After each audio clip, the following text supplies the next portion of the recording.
Honorable Representative, we have not made. Hindi ito legislation na pinag-uusapan.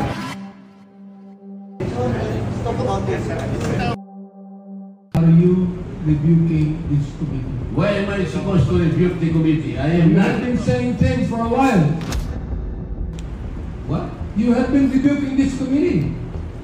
You're saying that. We're not blaming the Vice President on this. I asked Honorable the question. Representative, we I asked are the not question. blaming. Is there anybody who is questioning the power of the purse, Congress?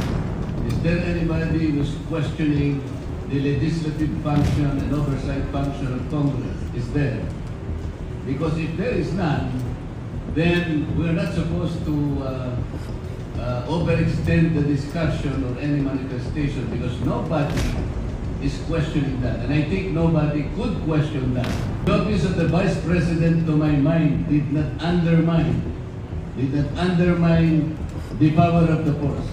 When she personally came in the first hearing and presented herself, including the budget by way of a PowerPoint presentation, she made a presentation, and after that, she made a categorical statement that she said, I forgo, Madam Chair, I forgo my opportunity to defend the budget of the Office of the Vice President through a question and answer. And I will leave it to the House on their decision to decide on the proposal as presented. This is a very respectful answer. I did not find any offensive remark in that particular statement.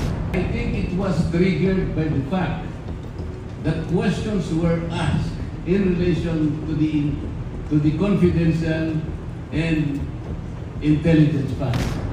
To my mind, Mr. Chair, these particular funds were subjected to a notice of disallowance.